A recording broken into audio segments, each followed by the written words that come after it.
We are going to talk The Bad Batch, Season 2, Episode 3, The Solitary Clone.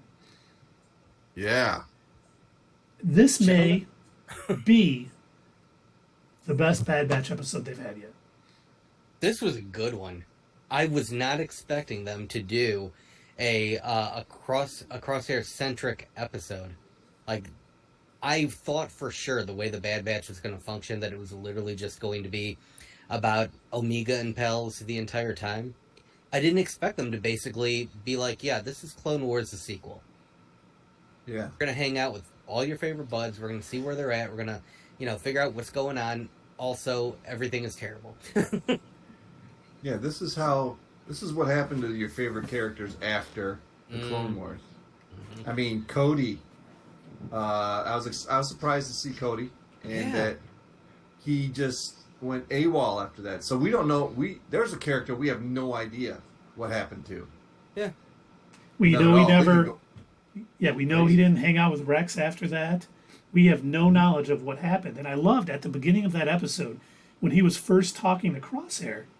It's almost like he was testing him. Like he's already started to question the Empire, and he was like, "So what about all these clones? They're traitors, just like the Jedi." He's like, "Okay, I can't trust this dude." He's a little too far in. What's so weird about that is two things about the inhibitor chip. One, he doesn't even have his anymore, so he's just like really into the Empire. He's like, yeah, dude, the Emperor is right. He's the one man who can fix it all. And I agree with everything he says. He could stand out in the middle of Coruscant and, he could have a gun in his hands and he could just say whatever he wants and nothing will stop him. And I like that guy. He could shoot a man on the corner of MAC and Albert in Coruscant and you would still elect him as Supreme Chancellor. Like he's all in on the Empire. Like, a good soldier does what he's told, and it's like a good soldier obeys orders. That's what I was gonna say. When they had their first meeting with Crosshair and Cody, after Cody kind of tested him, that's what I thought he was doing said it pretty snidely. And then when Cody walked away, he says, "Well, good soldiers follow orders." And then when they came back and they're standing there, he said something like, "Do you ever question, you ever wonder why we're doing this?" Mm-hmm. And it looked like it made Crosshair think, like, maybe, why am I doing this? Or I think it did, because we see him not sleeping well, and we see him a lot. I think a lot weighs on his mind, but I think he still believes wholeheartedly good soldiers follow orders. Oh yeah. He's totally the Cyril of this show. He's like all in, and I think honestly, I don't think he may be questioning it, but I think at the end of the day, he's going to double down. Yeah, he is, but it did make him think. Whatever Cody said, I can't remember the quote, but whatever he said to him, it did make him think, and that's like when he went into what's the Rampart's office at the end. It's like, why not Cody? And, because I guess he wanted to work with Cody, I love how the Empire is slowly reverting back to, the clones aren't allowed to go by names anymore. We have to refer to them as... And again, it reminded me, I brought this up in our last Thursday episode, our last live stream. I mentioned that I was watching the Clone Wars episode where they were on... oh my god, I can't think of the planet's name. But they were fighting the other human soldiers with, like, the bubble helmets. And that one other Jedi general who ended up turning traitor, he was leading them, and he treated them like cannon fodder. He was just like, oh yeah, whatever, and he was calling them by their numbers rather than names, and telling them, oh yeah, just march right into the gunfire, you don't matter, you're not real. And I feel like that's how the Empire is too. Well, and think about what happened at the end of that episode too, when Rampart called him into the office at the end. He said, awful lot of clones go missing when they're around you. Like insinuating that he's helping them escape and go thing. And he is the most loyal clone out there. And, someone was like, I guess clone loyalty isn't what it used to be. And I'm like... The fact that in the beginning of the episode, he even points out, like, you were left for dead and you came back. Like, even this surprised the Imperial guy. He was like almost like he was suggesting, like, dude, if that were me, I would have taken the hell off. Like, I don't. Why did you come back? Like, you had an out. See, I took it as he was like, why would you come back? Does he want to get revenge against the Empire, or is he trying to, Rampart? I think they're going to show is not the most effective leader and the most thoughtful guy. And I think he's going to think Crosshair is trying to take down the Empire from the inside and helping clones escape and everything, and he's going to end up probably having Crosshair killed, which will be a huge mistake on his part, which will probably cost Rampart his life, or at least his power within the Empire. It's funny. Yeah, there was no Rampart in A New Hope. What's that, Dave? I said there was no Rampart in A New Hope, so maybe what's his name? Not Vader, but Tarkin. Maybe Tarkin takes care of him, and maybe we get to see that on this series. Either that, or also, like, we didn't see that many Imperial people in The New Hope, like, or at least not by name. We didn't get them named or anything. That's true. But remember, in the last episode, he said, "My report to Tarkin said the Bad Batch Clone Force 99 was dead." So I think you're right, Dave. I think we're going to find out either later this season or sometime down the road. Tarkin is going to be the one that takes Rampart out. Like, you have failed me for the last time. Mm-hmm. I was going to say, either that or Rampart is the guy that Vader chokes in that scene with Tarkin. They never named him. He's talking about that ancient religion. We're going to have to do a facial comparison. Right. Right. How can it be an ancient religion when really it was only 20 years between A New Hope and when the Jedi were, like, everywhere. It's like the comment that Han Solo makes, too. Yeah. Like, I don't believe in all that voodoo. I was actually talking to somebody earlier today about that kind of thing, like that happening in Star Wars, how, like George Lucas had a totally different story in mind, multiple different stories in mind, prior to, A New Hope finally being edited down into something watchable, thank you to his ex-wife, who was like, no. We are cutting out like 90% of your mess. Isn't Linda Ronstadt his ex-wife? I do not remember her name. The singer, Linda Ronstadt. I don't. That's who it is. Are you sure? It could be. Yeah. You keep talking. I'll look it up. But the thing that we were talking about is this idea that, like, Obi-Wan, the way he acts in A New Hope, he's not portrayed as if he's a person in hiding. Like, he comes off as he's mentioned as being a hermit, but he seems to come off more like a dude who was just like said, all right, well, we don't need Jedi Knights anymore, and the ways of the Jedi and their old religion just aren't needed in the new Empire, and he was like out of a job, and more like he's on the run and hiding for his life. We're like, well, they don't need Jedi Knights anymore, so I'm just chilling out in a cave on Tatooine. It's a good life. And I have to wonder, like, do you think, like, maybe that was what George was? Because he was super quick to be real flashy with his lightsaber and, show off. And, like, I wonder if that's what George originally intended, like, in his... Because also, in the original cut of his script, the Emperor also wasn't a Sith. He was just a dick politician. And the rest of the Empire, actually. Like, the only Sith that he had mentioned in his entire original script was Darth Vader. Well, obviously that's why Palpatine wasn't in A New Hope at all. Yeah, no, he didn't. I don't think he... When was he even given the last name Palpatine? Was that in the original trilogy? Yeah, because I saw it on the action figure. Okay. That's how I knew who he was. But I don't remember him saying it in the movie. Okay. No, because, in Empire Strikes Back, he only calls him Master. Yeah, Master, and then they refer to him in Return of the Jedi as the Emperor himself will be overseeing the building of the new Death Star. And I don't recall them saying his name in the movies. And then I also read that he didn't get his first name, Sheev, until the prequels. Yeah, makes sense. His name was like probably like Jerry Palpatine. Gerald. Gerald. Yeah.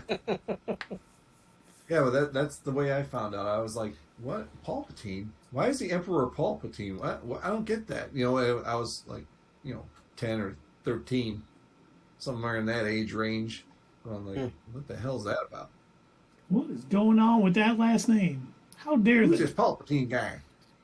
And then it was really weird because they had another figure, Rey Palpatine. She was tiny. She was. They had a Grogu character back then too, because he was already alive. He was. I remember. I had Grogu pajamas when I was like 10. Well, that makes one of us. George knew this little elf is going to make me so much money. All I got to do is wait until like 2016, and then I'll let everyone know. Here's Grogu. He's hanging out with this Mandalorian guy. Oh, it's going to be great. George, why do you... Totally not Boba Fett. Yeah. Even though I think everyone thought the Mandalorian was definitely going to be Boba Fett before it came out. Oh, I did. I know I personally did. I thought for sure. I'm like, oh, okay, so they're basically going to tell us like what happened to Boba Fett, and he's just got shiny new armor. All right, sweet. And I was down for that. Yeah. I still like the way they went with it, though. Yeah, me too. They made the right choice. Mm-hmm. Well, did you hear the star of The Last of Us and The Mandalorian, Pedro Pascal, has said he's interested in joining the MCU. Really? How interested? Are we talking how big Dr. the wall Doom is. Interested? He's going to be in every franchise. It's hilarious. Yeah, I think he's like, you know what? I'm going to make as much money as I can while I'm popular. Has he been in a DC movie yet? Yeah, Wonder Woman 84. Oh my God, that's right. Oh, Jesus, that horrible-ass movie. I'm sorry, I didn't mean to remind you. Oh, no. I forgot it existed for a second. I was going to say, like, he'll be like, what's her name? The male version of Zoe Saldana. She's in the MCU. She's in Star Trek. She's in Avatar. Mm-hmm. And she's in 3 of the highest grossing movies of all time. 3 out of 5 or something like that. Yeah. It's going to be 4 out of the top, probably 4 of the top 4. Avatar, Avatar 2, Endgame, and Infinity War. How well is it doing anyway? The new one. I haven't seen. I'm just shocked that it's, rolling along like it is. But, hey, to each their own. You love Avatar, keep loving it. I don't care. Mm-hmm. I won't see it again, but... I wonder how many people are like, rewatches. I've seen it again. But I have my daughters loved it, so I had to. It's rapidly approaching 2 billion, it says. Wow. I can't believe that. Huh. 1.752 billion. I mean, it was just not worthy of that. I guess, it was okay. Well, and the funny thing is, James Cameron did announce, well, this is basically greenlit the next 3 or 4 Avatar sequels. 3 or 4. God. And I think he said he originally planned out 7 movies. So this rapidly approaching 2 billion is probably confirmed we're going to get about 5 more Avatar movies. Until the next one stumbles. Yeah, we say that, and then we'll be like, we'll see it on opening night. We'll be like, that was okay. That was, The Last Airbender. And then it'll be like, well, at the end of the weekend, it's already made $14 billion. Right. People are just paying for tickets and not watching it in other theaters. Could really be as bad as The Last Airbender? Did either of you even see live action one? I never saw it, so I can't comment. I saw part of it. So terrible. Oh my God. So you watched a couple of those episodes of Avatar: The Last Airbender, the cartoon series. I watched all 3 seasons. Yeah.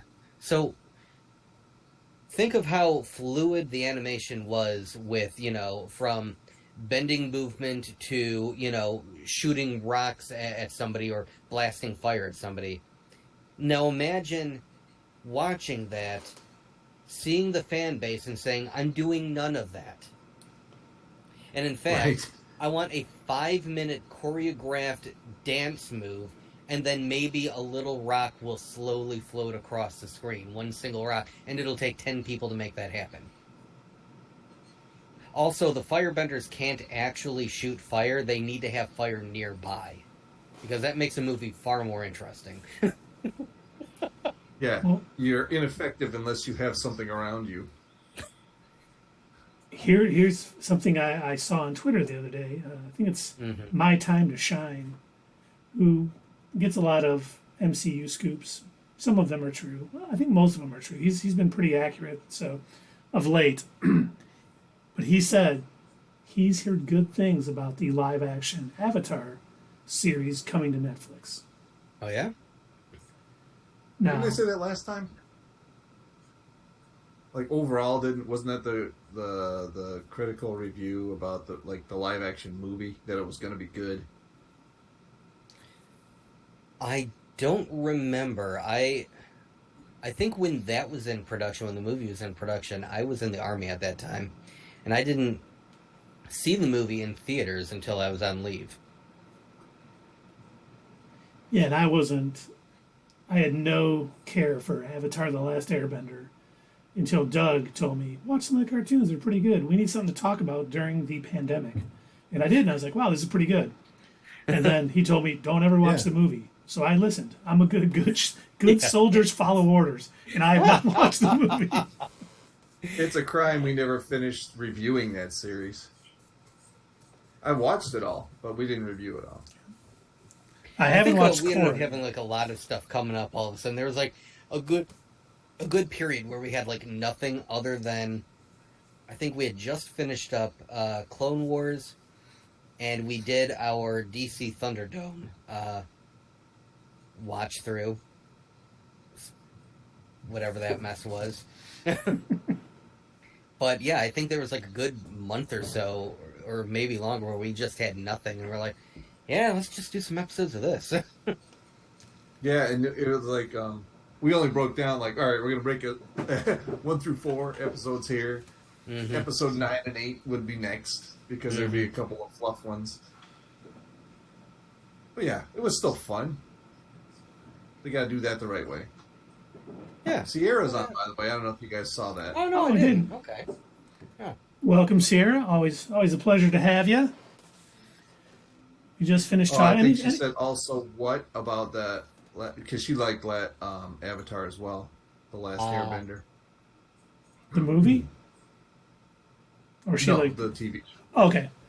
Yeah, according Sierra, do you like the Star Wars version of our logo? Yeah, she was asking what language that was. Yeah. I hope I spelled it right. Close enough. Or else the movie Oh sucked. yeah, Avatar: The Last Airbender movie. It was terrible. Don't ever watch it. It was so bad. But no, we were talking about the possibility that the Netflix live adaptation might be good. I don't know. I'm very mixed on that, because I know the original creators were part of it, and then they cited creative differences, saying that it wasn't going the direction that they wanted it to go, and they left the project pretty early on. We announced that actually during the pandemic. In Yep. 2020, we had like our Not Your Status Quo news break thing, and we Quick were talking hits. about it. Yeah, one of our quick hits. That's right. We did a quick hit talking about like, oh my gosh, is this project even going to be made? But yeah, Netflix apparently went forward with it. But here's the weird thing about how the licensing with all of that works. So they still own the rights. The creators still own the rights to Avatar: The Last Airbender, and they took it with them to, I think, Paramount Plus, if I'm not mistaken. Yep. And they're in the process of coming up with new animated series. So they want to continue on with the Avatar universe, Avatar: The Last Airbender universe, and they want to make more animated series. I know they have some creative control over what appears in the graphic novels, things like that. But yeah, I guess the only thing that Netflix owns is going to be that live action version of that show. And the rumor is they're going to have a couple Avatar movies, and they're also going to have a series with the next Avatar, which I believe will be an Earthbender, if I'm not mistaken. Or is it a Firebender? I mean, that could be, if they do it right, it could be good. As long as they have the cabbage guy. That's right. My cabbages. My cabbages. The only thing I ever think of when you hear someone say, "I've heard good things about this," you don't know what they like. That person could be a Snyder cultist saying, "I've heard good things about the Avatar live action series." Aang murders everybody, and he has to because he has to learn that murdering everyone in the Fire Kingdom is bad. How would he know it's bad unless he murdered them all? And in fact, his friends tell him that he shouldn't save a village full of people because it would out him as the Avatar, and the Fire Nation would find out. So he has to let them all die. Man of Steel. Also, he has laser eyes now. Hardcore. All scenes take place at night. And he's never happy.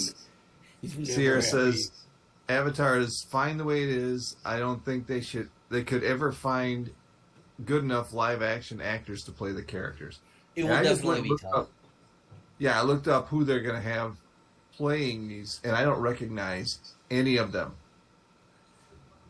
Like any at all. Tamlin Tamita is playing Yukari. Mm-hmm. That's the top billed cast. Huh. And, wow, alright. Yeah, I don't even... Oh, there's Aang. Aang is played by Gordon Cormier. And I've never seen him before, never heard of him. So, it'll be introducing a lot of... It's definitely always hit or miss when it comes to kid actors. Because you never know if they're actually going to be any good, if they have enough chops to be able to pull off acting, especially in a long-form TV show where you're seeing them all the time on screen. Well, have you guys... Who's that kid that was in Jerry Maguire? Oh, the kid in Jerry Maguire. Yeah, that was his name. The kid in Jerry Maguire that was his last name. Well, whoever his name is, they have a picture of them in that movie together, and then they have a picture of them together this year. And Tom Cruise looks younger than this kid. Oh, and the God, kid, that's depressing. He's all grown up. He's got gray hair, and Tom Cruise looks younger than he does. It's crazy. Tangent time. Oh, we've been on tangent time. Yeah, it's been up. I think we lost Sierra when I started talking about that too. Can you blame her? We talked about the Bad Batch for like 5 minutes, and then immediately trailed off.